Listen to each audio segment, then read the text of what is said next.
This is the first digital dollar project. If you haven't heard of this, basically I'm running a project that spans from January to June this year. All right, so it's called First Digital Dollar. It is not crypto, so I have to emphasize this every single time. Okay, so while the purpose of the project is while the whole internet celebrates about everybody's talking about 10K, 50K per month. What I want to do is bring the emphasis back to the first digital dollar, the first dollar that solopreneurs make online, and then we want to celebrate the moment because that is the moment that everybody say that changes everything, right? So it will be a very fun session. I have here with me Xinran. If you haven't read, every week I'll have one contributor. I'll publish his or her post on Tuesday, and then followed with a Substack live by the end of the week. And then, if you haven't read his post is very interesting. Please go to Solopreneur Code and read his post.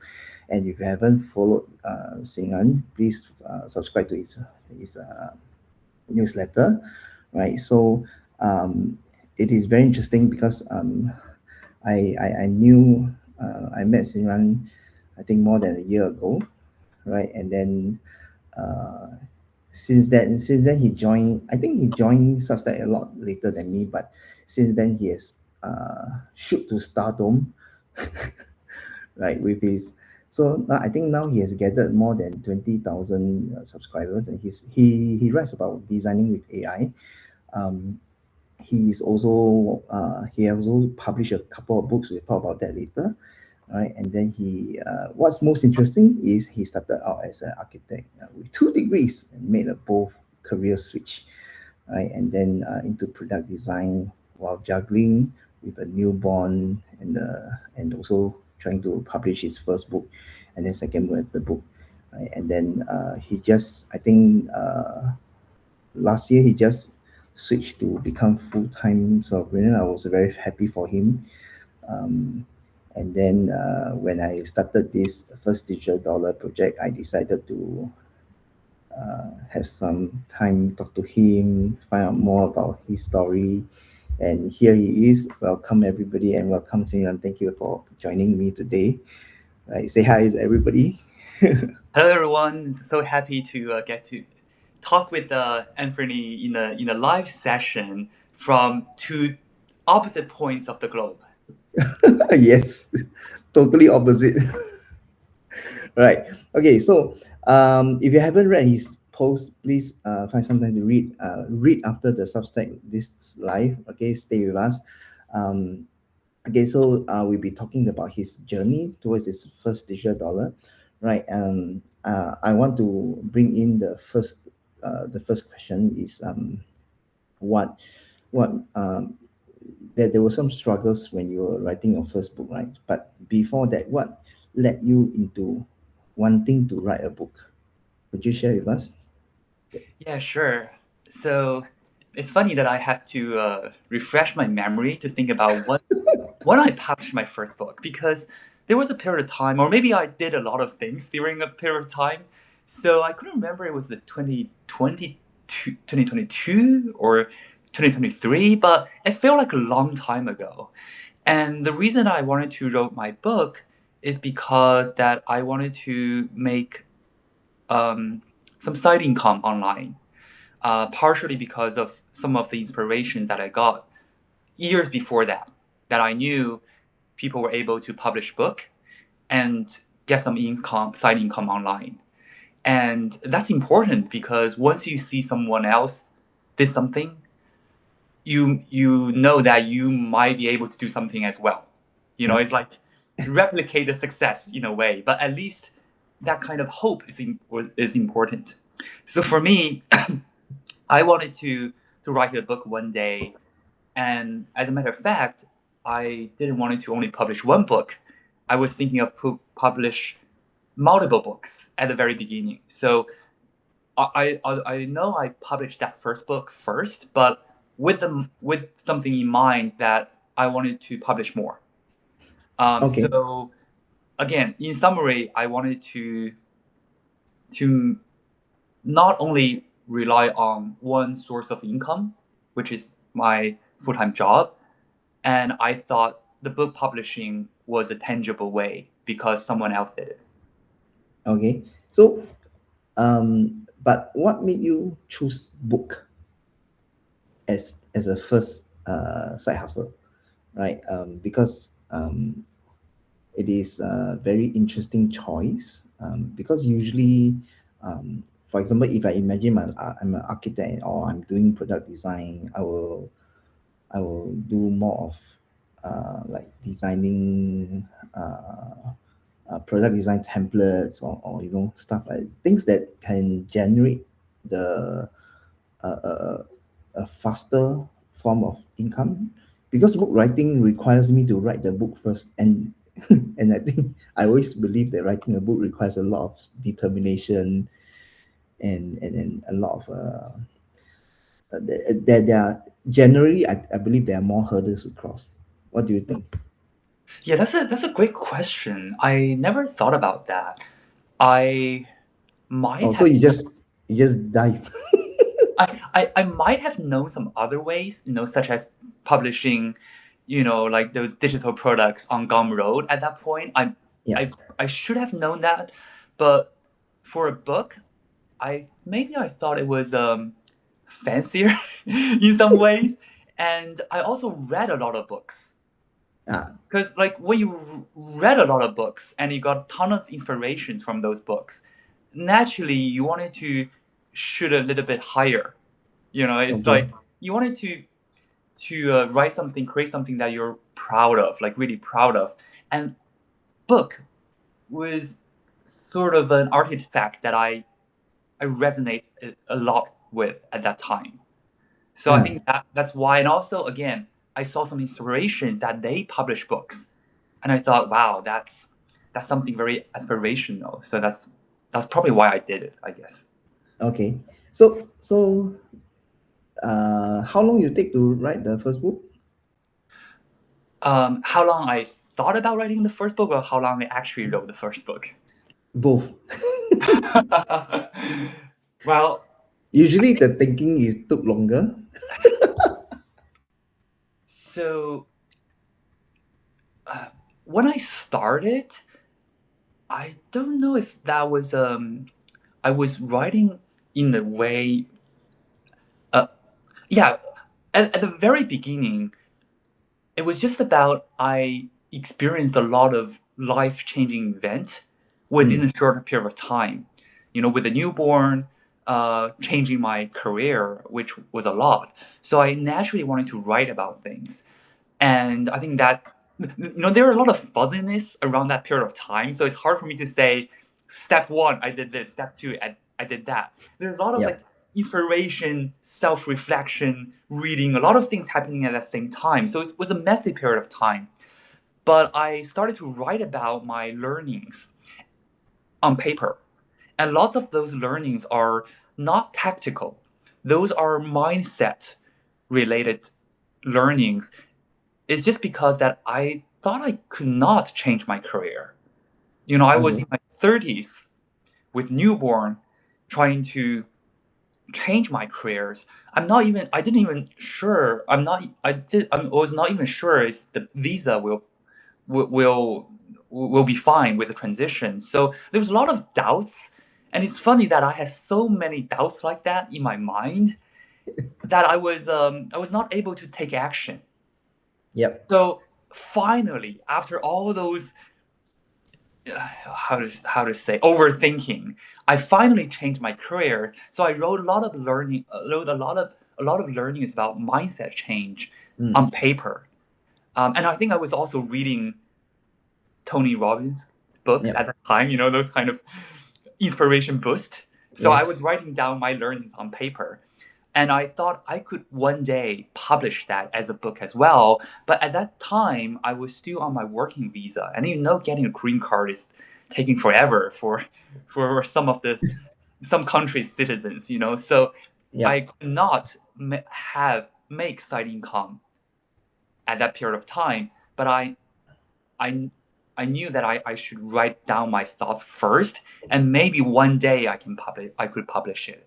So that was the beginning of the journey. It took me about 2 months to write things on paper. To combine everything to Very messy. It's hard for me to tell what that it was, but it's just like a little topic, like it's like essays, a lot of yeah essays. I think it took me about like 30 or 40 pages of A4 paper, and that's it. I just put it in my closet and a bookshelf, and that's it. I just moved on other things. And yeah then after a few years, when I actually approaching to the timeline that I would actually get yeah my green card, I pull it out of my bookshelf and started to organize it in a Google Doc format. And that took me about 2 months as well, two or mm, 3 months. okay. Then after you publish, is that your first digital dollar, the first actual side income? In my first dollar, I think it was three $3 and something cents or $4 of something cents. And Yeah, I saw that appear on my an Amazon KDP dashboard. yeah, It was an incredible amount of thrill and yep, excitement when I saw that. It's surreal. So yep. it's my first dollar or my first $5. Yeah. So just like all my life with all the previous contributors, we always talk about this that moment, um, because if you can recall now, if when I as I talk, you suddenly have a gush of feeling, is that before you earn the first digital dollar, you have a lot of doubts, you have a lot of you keep asking yourself, is this correct? Am I doing correct? Should I continue with this path? But after the moment you earn your first digital, then suddenly your mind start to trigger. You start to think, oh, what else can I do with this? was it was it something like that as well? Yeah, for sure. Like when I made my first dollar, I knew I could make $100 for sure, 100%. And Yeah. then I knew that I could make my first $1,000. And actually, then I knew that I could make my $10,000 and I could make my $100,000. And it happened. It Mm, all happened eventually. yeah. So so when how what changed after you make your first $3 plus? Did, like you say, okay, do you start to promote more on your books, or do you already start writing your second book? Oh yeah, yeah. That's a great question. Mm, I think my excitement lasted for a few weeks. It's like Okay. constant excitement. And Do but you keep checking your KDB dashboard? I think at least 20 times a day. At least 20 times a day for sure. Yeah.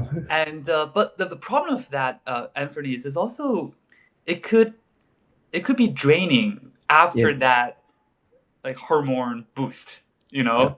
Yeah. But regardless, I think I was also putting together the book cover, and of course the topics already. I had the topics in mind, the titles in Yeah. mind already. I think I've already. I was putting together the book cover design of the second book and the third book. Okay, You, that's you, good. you, I'm a designer, so it's funny. Yes. So Yes, all your three book has to be have similar design theme. yes, I was painting a vision, Yep. and like when I saw the book cover, I could see that happen. It's just it's just like a mind trick that I did for myself.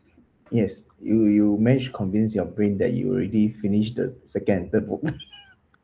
Yeah, like wow, like maybe I could be a book series author. you know. Yeah. So you already know that you are gonna have three books. Or actually you in your mind you're like gonna have 10 books or 20 books. Yeah. Well, that's a great question. I didn't think that far though. maybe I had in mind at one point that I wanted to publish like 12 books, you Okay. know. But what happened actually was that I did the cover of 3 books, and then I created the cover of the 4th book, and I actually even had that book cover in my computer, but I just like didn't ended up publishing it. Mm, And because speaking of my 4th book, that was already like 1 year from when I first published my first book, and my interest got shifted a bit as well. You know, mm, I had more understanding of different ways to make money online, yep, and yep, although originally I might have thought of uh, publish like 10 books, yep, but I had a different strategy. So that's yes, why I stopped at the 3rd book. correct. So at which point, because I also know that you are also doing conducting real time trading at Maven, right? So at which point in time you actually shifted to that? Like Um, what was the trigger, or what was the, or you already know that while you're writing the third book you wanted to become a online instructor, or do you already know, or someone approach you, or no? Not really. I think I treated all those things as experiments. Mm, So for the book publishing route, I knew I could do the first book, I could do 3 books. I knew I can scale it to 10 books or yeah. 20 books, like because I already did the end-to-end journey. So I was able to replicate the success if I wanted to do so. Mm, But at the same time, I guess people naturally, like as human, we wanted to explore new things, yeah. right? Because I saw the limitations of that route, like the advantages and the disadvantages of that route. So I Mm-hmm. wanted to try something new.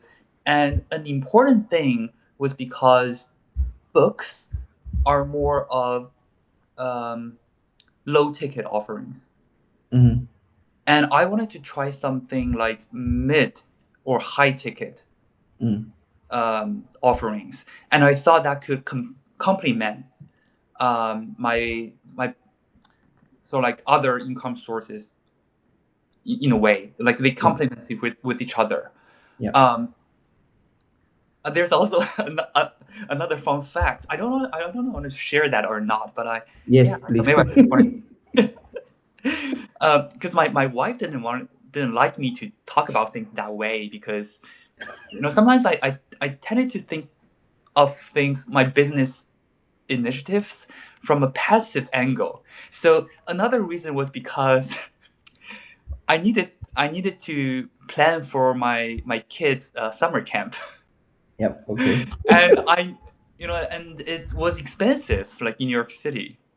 So Okay. I knew I had to spend a lot of money for that, because we both of us had full-time job at that point. We had to Yep. send kids to summer camps, unfortunately. So I had to spend that in a few months in summer. So for book publishing, I knew it could not meet up to that level of expense. So I Yep. had to figure out a way. And also, I plan to travel back to China after many years. So I know I there was a period of time I could not do anything. So I wanted to publish my first course before that. So there Yep. was a time constraint. There was a financial need. Yep. So I was like, So everything is pushing you towards definitely, definitely. Maven. So I, I had a lot of fear and self doubt of publishing a sort of like a high ticket offering. Uh, I was comfortable with publishing books. People spend like $5, $10. It was yep. okay. But for course, it felt like more obligations to Yep. meet expectations. So anyway, I overcame the self doubt because I had to. Okay. So I chose the course route. Uh, okay. So it is very interesting because um, unlike what most solopreneurs went through, they what most solopreneurs go through is they probably have this. So in case those of you who are listening in, what Xinran is doing is actually building a value ladder of products. So what he didn't realize is he was building this value ladder without actually knowing it, as compared to a lot of entrepreneurs out there. He say, okay, I need to build this low ticket, medium ticket, high ticket, right? So it was very interesting to say that, oh, I need to do this because I have other constraints, right? Right. So yeah, but how do you already know that you want to go to Maven, or because Maven is a very interesting choice because it is strictly a real-time online Yep. facilitation platform rather than a pure uh, pure asynchronous learning style of LMS, right? Yep. So a lot of people usually they will choose, say, okay, I'll go to Udemy or Yep. Khan Academy. What made you choose Maven? Yep. Before I answer how I chose Maven, there's a quick note about my decision because the reason that I mentioned my wife, didn't fully agree with my Yeah. passive way of doing something. But I have to admit that it was not purely a passively driven decision of doing Yep. courses. Yep. I also had that in mind of I need to build up a system that include both low ticket offerings and high ticket offerings. So Yep. I had that in mind. But the reason I mentioned that because of those like business and time constraints, Yep. it's just because of the fact that it's a way for me to overcome self-doubt. Mm. I always had that system in mind that I needed to build a system. It's just that the high ticket offerings are always a mental hurdle for me to actually overcome that hurdle. And that particular summer camps was Yep. something that Yes, it's that something that push you off the cliff. yeah, exactly. Take the plunge. Um, Yeah. anyway, so going back to your question about why I chose Maven, a direct reason was Not okay. I uh, think not particularly Maven, but why I particularly a real time facilitation mechanism? cool. Yeah, Yeah. that's a great question. I was not unfamiliar with this kind of. Mm, I think that was important because over 10 years ago, I was a course instructor in architecture. mm, So I taught live studios about architecture. mm, So that kind of format was not unfamiliar to me. And about 5 years ago, I actually took a course on Maven. mm. And the the topic of the course is actually how to improve your English communication at workspace. Okay. So a lot of students back then were people like me who Coming from were a non-native English speaker. exactly, and I could speak English, but I was not Yep. confident, and it was not my mother tongue. Yep. Yep. So Definitely. yeah. Anyway, regardless, I enjoyed the experience Uh, and it was through Maven. So, once you got a taste of something from the other angle, you knew that you could do it from the other angle as well. So yep. that, you know, so that so it was that came natural. And another reason is because I like intuitively, I thought, live cohorts was something that I could charge a little bit more. Mm, And I kind of enjoy it. okay. I was not against it. Okay. Before I ask you the next question, Jen Liu asked how much was the high ticket item. I know you might want to tell them the range of cost. Yeah, it's funny that I call it a high ticket offering, but it was not. It's Yep. more like a mid level ticket. Yeah. Yep. So when I started out, I think my course the price point was about $400, 399. I think Yep. that was the starting point, and now is $1,180. Yep. Yeah. Right. So guys, if you recall, Xinran also mentioned that he mentioned briefly that because of the fact that it's a real-time online facilitation method, he was able to charge more. I think this is correct, right? I mean, in this case, we are comparing the Maven model with a lot of on-demand recording, pre-recorded model. Usually, pre-recorded uh, online learning, you can't charge beyond 500. I don't think I don't think if you charge $1,000 for a pre-recorded on-demand online course, Yeah. you can anyone will buy it. It is just a perception of value, right? So yeah, I think yeah. So I just want to bring back what so Jen, we hope that we answer your question. Of course, when we talk about low, mid, high ticket item, it really is a subjective thing, right? I mean, personally, I earn about um, 8 to 10K a month, and I don't even have a high ticket offer, right? All my digital products in Gumroad, the highest is actually I think $177, right? So um, again, if you follow me through, you also remember I always say that any method will work if you work on it, right? So it's not about writing books. It's not about just creating templates, but it's about the mindset, right? So coming back to you, Siran, I think there's another portion I also want to. Uh, so there's this part when there's this time when you are actually doing Maven and you're also trying to sell a book, right? So at which point you started to gravitate more towards uh, doing Maven? I think you were doing more Maven now, right? Yeah, like um, so much more. I think for books or digital products like books, like ebooks, I I no longer do it anymore. So I Yeah. think my course came. So it's not like a period of time I was doing both book and courses. No, like basically, I've already fully transitioned from doing books to Substack and Maven courses. So Mm, I've been doing courses and Substack writing co- concurrently mm. for for a long time, for over 2 years. I think you when do you join Substack?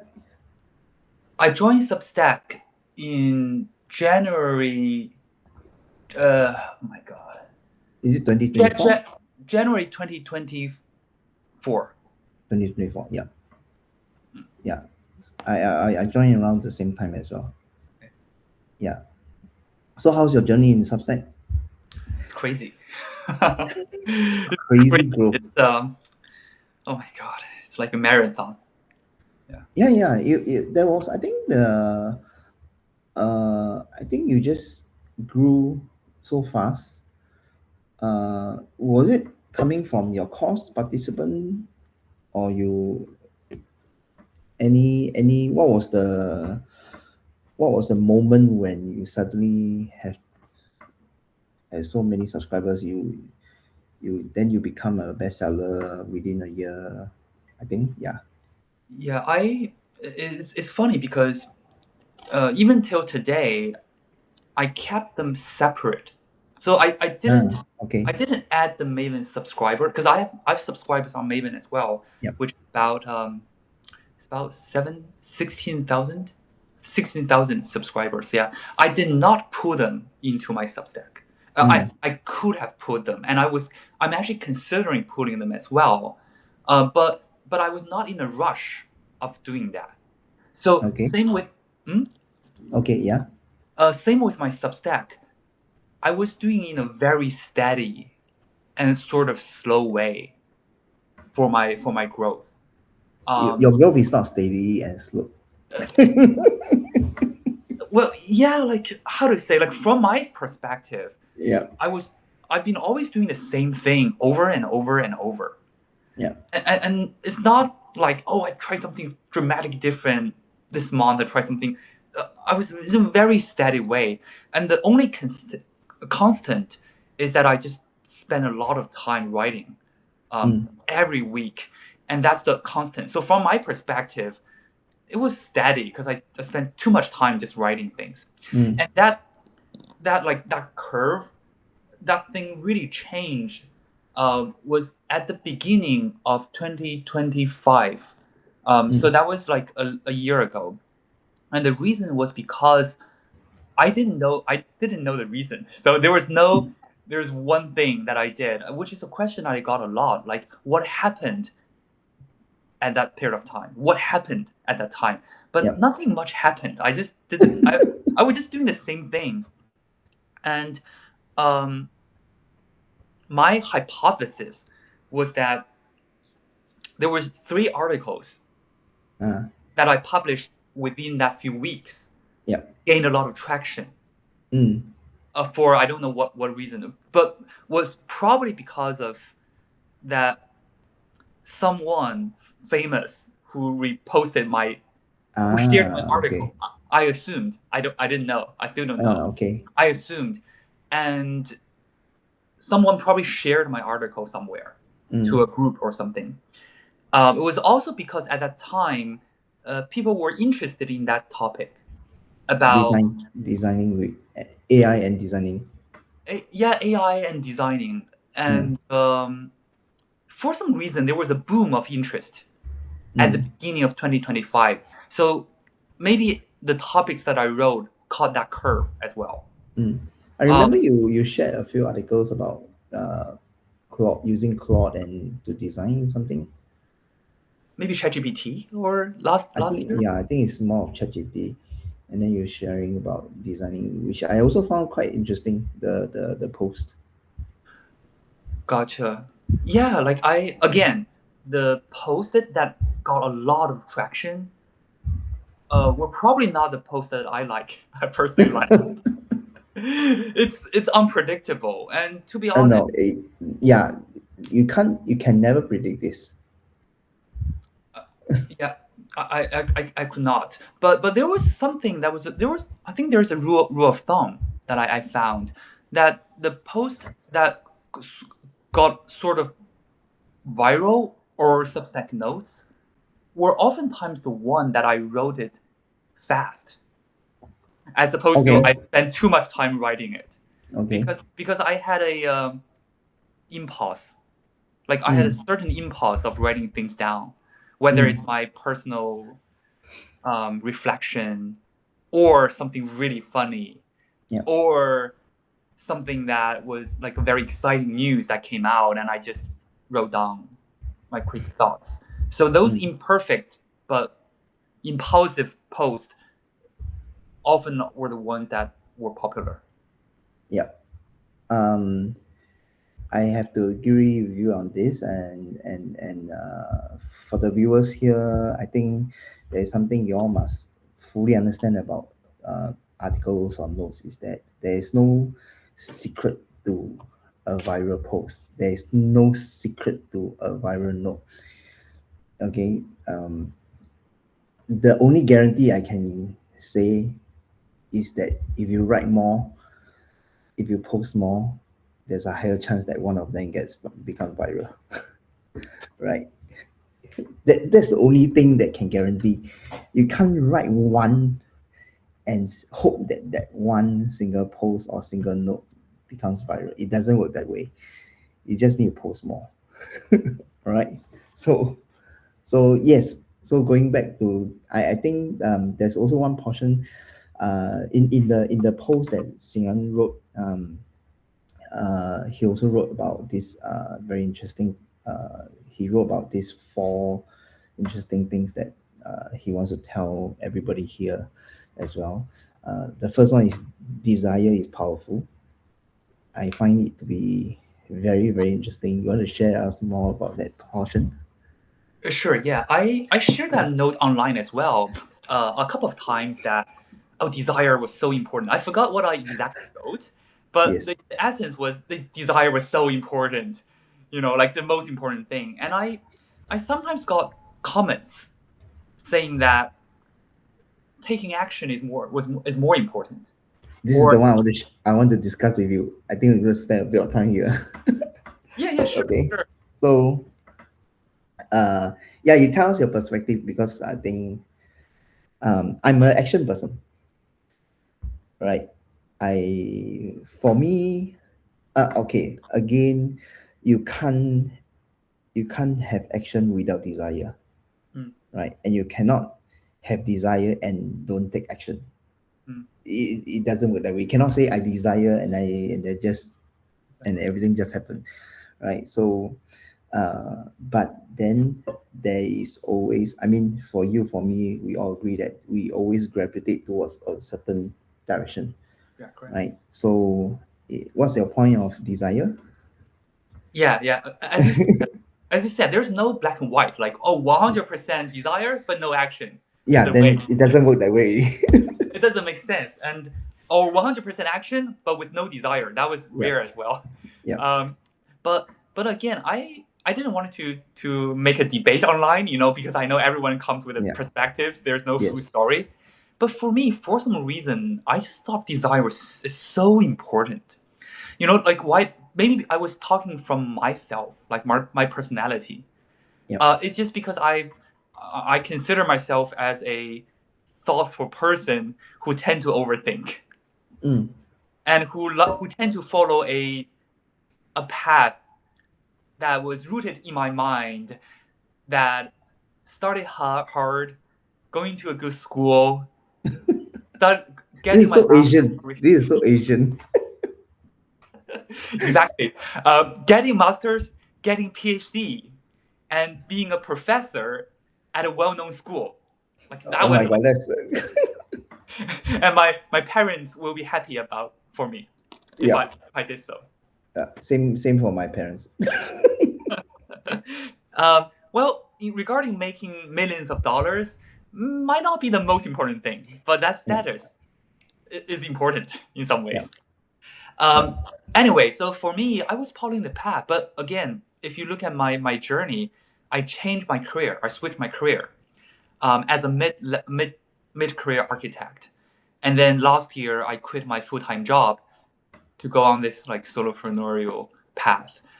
Those were things that my younger self would never consider doing. And I think the reason is that there were moments of time that really pushed me to take a plunge. And those moments of time, when I'm saying this, I'm getting a little bit emotional or excited, that was solely because of desire. It was mm, solely because of that. My wife was pregnant, and I got to make the money. I just wanted to make more money. I just wanted to change my career at whatever cost.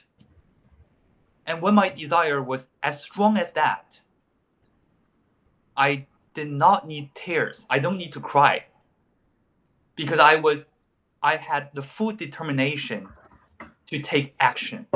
And I didn't know what that action would be, but I knew I could figure it out. And that's why desire was so important, to the point that once my desire was as high as that, I could figure anything out. Like the mm, action was just a natural byproduct. mm. So that's why desire mattered a lot to me. Yeah, yeah.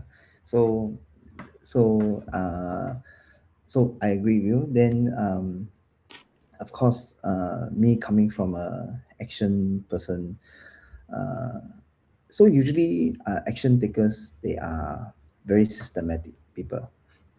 So I don't need a strong desire, but I need a good system, right? A combination of habits, system, and then um, believing in the process, and then taking action consistently, and then and coincidentally, by doing all those things, helps me build up the desire, Mm, right? So yeah, again, everybody, there's no right or wrong. There's no, we are not trying to fight to see who wins this. Okay, but all of you must remember this. You must, I think you must have both, right? Of course, how much you gravitate towards it is fine, but you must have both, right? You cannot desire but don't do anything, and you cannot do anything and have no desire, because I'm someone who believes in ikigai, right? So you cannot just work on something without passion, without desire, right? It just doesn't work that way, right? So you shared around another three things, right? uh, I'm not going to say them. You have to go and read the post yourself. Right? um, but I want to bring forward to last year, right? When you decided to quit your product designer job, which was already, I think from the post you were saying that you already earn quite well from the product designer. What made you want to quit and go into full-time solopreneur? Because solopreneurship is a dive into a black hole. Yeah. Um, it was solely because of desire. Okay, desire to It was desire. because you cannot, because I don't think you can say I want to earn money because you're already earning money, right? So the desire was what I recall you in one of your note you say you wanted to spend more time with your family. That's one thing, right? Am I right? Um, yeah, that was part of the reason. I think the desire of that I could achieve much more. Mm. Um, I could achieve much more, and that was the reason that I took a not very reasonable decision at that point. Because I shared it online as well. Is that I was about 3 weeks away from my stock vest Mm. and my annual bonus release. Yes. About 3 weeks away, over 3 between 3 weeks and 4 weeks, and among those period of time, I was also going to take vacation. I already had my 1 week and a half vacation approved, so Okay. it didn't make a lot of sense. I could have just waited for 2 more weeks, Yeah. for example. Um, and I had a conversation with my wife because I could really go either way. There's no right or wrong answer. I could just wait and quit, Yep. and that makes Which total is a sense. much wiser choice. Yeah. Like as my wife said, if I were to ask 20 people for advice, Because 19 people. you asked on Substack, I actually replied say that you should have waited. Oh yeah, maybe. Yeah. I remember that. It's just part of my rational brain and my like unrational brain. But there's something that my wife said is that, like, first of all, no one could make that decision for me. They could only give me suggestions. Another reason was because And you uh, remember you replied to one of my note today. mm, Remember, you can only blame yourself. uh, It all come back in circle. oh my god. Yeah, so for those of you who don't know, I was looking at Substack 1 hour before this session, and Anthony posted something about like no one you can blame, as a solopreneur. That is also something that make it worth it to be a solopreneur. So and I replied, yeah, like you have to take the full ownership. There is no Yes. one to blame but yourself, which applied to my case because um, I tended to blame other people or situation as well. Like ah, Yeah. Oh, my boss didn't approve this. Oh, it's his fault. like why certain things happened so that the stock of our company dropped. Yeah. I could have made more money. In some ways, but for solopreneurship is that I realized that no one else Yeah. I could blame, and that was how to say that is scary, That unfortunate, is but the epitome of ownership. yeah, and which is also meaningful because once you know that you have no one else to blame, then you take all the ownership and responsibilities, and that is the moment of true um, self improvement, Yep. right? Or self improvement because you are on your own. Like Yep. no one is gonna come to save you. Yes. Right. All the correct and all the wrong decisions that you make. Yeah, and to be honest, as an employee, you have a lot of things to blame Yeah. other than yourself. You can blame Yeah. your boss. You can complain the That's the company. You can the timing, the client. blaming the stakeholders, right? You can Yeah. complain a lot. But I think that's the very reason that lots of employees they are they don't have enough tolerance to take risks. Yeah. And that's why some of the CEOs or startup owners that they could take risks. They are willing to take more risks, Yeah. and sometimes that risks result in rewards because the very fact that they take a ton of ownership. Like Yes. they are the first one to blame if Yes. that something go wrong, and Yeah. that is also the very reason that they get the most rewards if something goes right. Yeah. So I want to bring back to your conversation with your wife. So what happened? I'm very interested to find out what your wife told you. She told me that there is a Chinese phrase called 舍得. So Okay. 舍 means you give up something. 得 means you gain something. And you cannot just only focus on what you will lose. Like you have to also focus on, or why not focus on what you will gain? And that was the reason. So okay, so if I quit at that time, what I will lose will be about um, um, like a five figure. Uh, Mm. that I will lose, but I will gain will be a few more weeks of peace of mind because that was also the end of summer break.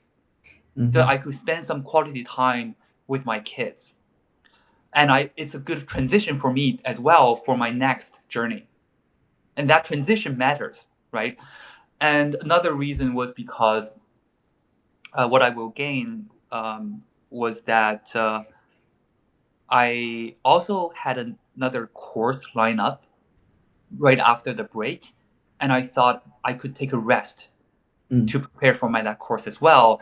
But who would have thought that I actually so my co-instructor actually got sick, so we postponed that course anyway. Mm. So had I known that that course was postponed, maybe I would You will have have made a different decision. stayed with. Yeah. But you never you Yeah. could You never never know. predict things like that. Yeah. Um, so anyway, so I also remind myself that I need to focus on what I could gain out of that decision. Mm. So, uh, so I also recall that the moment you quitted your last job and you went full time solopreneurship, you did a daily Substack video. Yes, Yeah. See, I remember. yeah. Good memory. Yeah. So, uh, you should find some time to watch back those videos. You should. Sorry, you should what? You should find some time to watch back those videos yourself. It is. Anthony, I have a habit of not watching myself on videos, maybe including this talk as well. I hate watching myself talk. So for that, particularly because it was a very strange period of time, and I was going through a ton of fatigue, Yep. and it was probably a little sad for me to watch those videos right now. It will be very life changing. Trust me. You should go check out those videos. It was a little bit like pathetic in a way for me to watch, to think of that time, because like I was having already going through a ton of things, and I still wanted to push myself to record videos. Yeah. I always believe in this flow of events, right? So when people ask me, oh, would I have made a better choice, I will always reply telling them that um, every event, every sequence of events, whether good or bad, and because they happen for a reason, they help build who I am today, and they help for whatever decision right or wrong that I made during those times, it leads up to who I am today, right? Um, and if you believe in butterfly effect, for whatever small decision that I make differently, it will lead to a different me today, right? So I always believe that we should always embrace whatever actions we have taken along the way, because it leads up to who we are today. And I think I followed your videos back then. It was it was quite interesting to watch those videos. Yeah, interesting is Those a good word to frame it. Yes, correct. Right.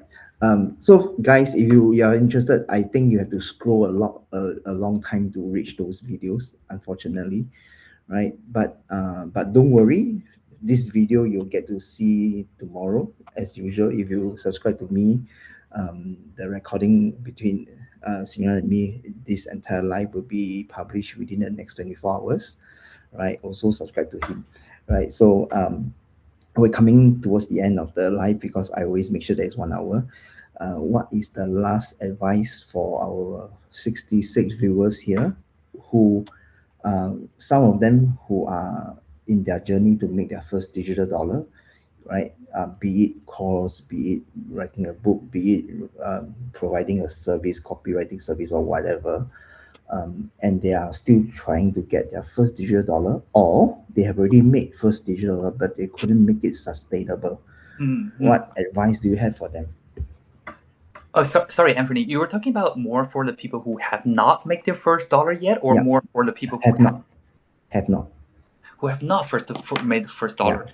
Okay, first because dollar. that is the because we agree that is a very fragile period of time. So I think someone who have already earned his first digital dollar and consistently, what advice do you have for them? Okay, the first dollar, looking back, was easy. So the first dollar is easy. Is consistently making Yeah, no, yeah, but it's easy. But the reason why it's so hard, even for my younger self, was more of a mindset challenge. Was Yep. more like the mind was the hard part. Yep. But the actual execution or the actual process of the first dollar was actually the easy part. It's not hard to first the first dollar, but you just have to overcome a lot of mental thoughts. Yes. So So that's teach us how to overcome that. how to overcome that. Yeah. Back to desire. Like if you are living in a comfortable life, you wouldn't want to make the first dollar online or something. You just like working as an employee every day. You still get the dollars from that account, and probably more than your entrepreneurial journey at the beginning. Yep. But if you really have faced a struggle or debt, or just have to look your bank account and realize that you have to make that first dollar, you will find a way regardless. Very nice. So that's that. What else? I know we are close to time, but and how to sustainably making money? Yeah, that is a bigger challenge after the first dollar. So Mm. that's why I think what I want to say is that um, just make the first dollar first, and then make the first $10, and then make $100, and eventually you will burn out in some ways, and it will force you to know that, oh, first, how can I come up with a better system, which Anthony talks about a lot, and the second, it will force you to think about how can I um, develop a better mindset or become tougher so that I can do this in the in a longer term. Yeah. Or maybe you can hire a coach. Mm. you maybe need to seek for help, and you will Yeah, find all kinds of ways to solve that. Uh, you know, sustainable growth issue. yeah. I fully agree with that. And I think that getting a coach is one of the most effective way. Uh, if you find that couldn't uh, you couldn't do two things, either sustainably grow or sustainably scale up, right? There are I met a lot of solopreneurs out there who are able to earn maybe $500 a month, but they are stuck at the $500, right? Um, so somewhere something is wrong, right? And I believe that one of the best way is to just ask for help, right? It might not even be a human. You can just ask ChatGPT for a start. Just but you need to ask. If you don't ask, you will never get an answer or a way out, right? So yeah, right. So I hope that the 66 of you get something today, right? And then I'll publish this post out within the next 24 hours. And if you haven't subscribed to Xinran's newsletter, please subscribe up here somewhere, right? And then I'm looking forward to chat with you again soon enough. I suspect some of the viewers here will go and scroll up and check out your videos. It would be a big challenge. Let me know if you actually made it, because I publish too often on Substack note that it would be a challenge. Okay, maybe there should be a prize for the first one who actually who actually Yeah, that yeah, post. and reply with the link to that. Okay, what you did, I have to emphasize. The moment Xinran become a full-time solopreneur, he made a video every day. Right, he published for a month, or I think a month. Yeah, and there were videos in my phone that I Yeah, didn't choose to publish. yeah, So it and then was he a was lot, but talking about all sorts of things. yeah, about 30 days, I would say. Yeah. So yes, so if you can find that post, the link, you post it in my comments. Okay, all right. Okay, so thank you, Senior, for coming. Thank you for first to become one of my contributor for the first digital dollar project. Um, and thank you for coming to a Substack Live with me. I enjoyed the chat with you. Thank you Likewise, so much. thank you so much. I know it's very late in your time zone. Thank you. Thank you. Yes, it's 12 midnight now. I shall leave you guys and go and take my rest. Okay, see you everybody. Thank you everybody for joining us. Thank you, Sian. Bye. Thank you Thanks. too. Bye. Here, bye.